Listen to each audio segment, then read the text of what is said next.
በዛሬው ቀን የምናየው አንድ ኦፕሬሽን ሲስተም ዊንዶውስ ለመነሳት ሲያቅተው ወይም ደግሞ ከተነሳ በኋላ ብሉ ስክሪን ሲያወጣ እና ብዙ ነገሮች ስታክ አርጎ እምቢ ሲል መንቀሳቀስ ሳይችል ግዴታ የሆነ እንደገና ኢንስቶል ለማድረግ ዊንዶውስ አንዳንዴ ያስገድደናል። ይሄ የሚያደርገው ብዙ ጊዜ ቫይረስ ነው ወይም ደግሞ ከሲስተም የሆነ ችግር ሲኖርበት ነው እና ብዙ ጊዜ እርምጃ የሚወሰደው ያው እምቢ ሲል ያለው ቻንስ ምንድነው ዊንዶውስ እንደ አዲስ ኢንስቶል አድርገን እንደገና ማስነሳት ነው። ለዚህ ችግር መፍትሄ ነው ብሎ መፍትሄ ለመስጠት አንድ የምንጠቀምበት ነገር አለ። እሱም በዚሁ በዊንዶውስ ሲስተም ውስጥ ነው። ስለዚህ ይሄ ምንድነው ስታርት ከነካን በኋላ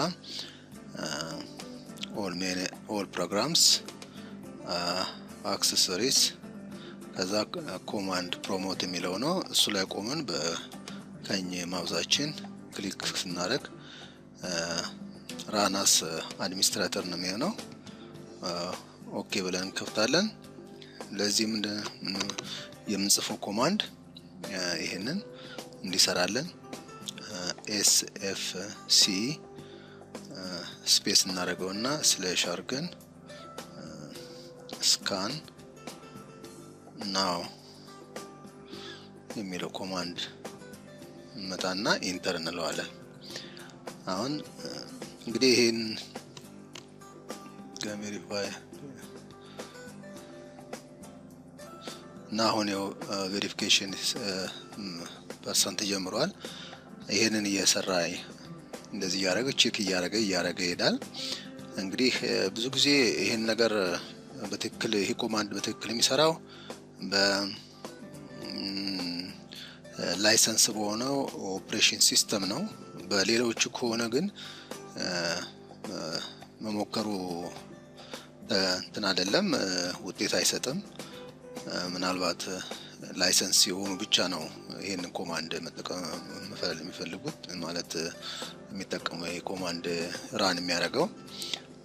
በዚህ ምክንያት ሊሰራ ይችላል እና እንግዲህ እስከዚህ አሁን እንደምናየው ይሄንን አሁን ያው እዚህ ጋር እንደምናየው ያው ጀምሮታል መስራት። ይሄን ከሰራን በኋላ ልክ 100% ላይ ሲደርስ ኮምፕሊት ሆኖ ያለውን ችግር ያወጣል። ከዛ ሪስታርት አድርጉኝ ይላል። ካደረገን በኋላ ያው ኦፕሬሽን ሲስተሙ በትክክል መነሳት ይችላል ማለት ነው። እንግዲህ እንደምታዩት ይሄው አሁን 93 አካባቢ ደርሷል። ይሄን ሲስተሙን ኮምፕሊት ያደርጋል። ከዚህ በኋላ ሪስታርት እናደርገውና ኮምፒውተሩ ትክክለኛ መሆኑን እና አለመሆኑን ይነግረናል። እንግዲህ ይሄንን ሲስተም ተጠቀሙበት የተሻለ ነው። የሚቀጥለው ቪዲዮ እስከምንገናኝ መልካም ጊዜ፣ ደህና ሁኑ።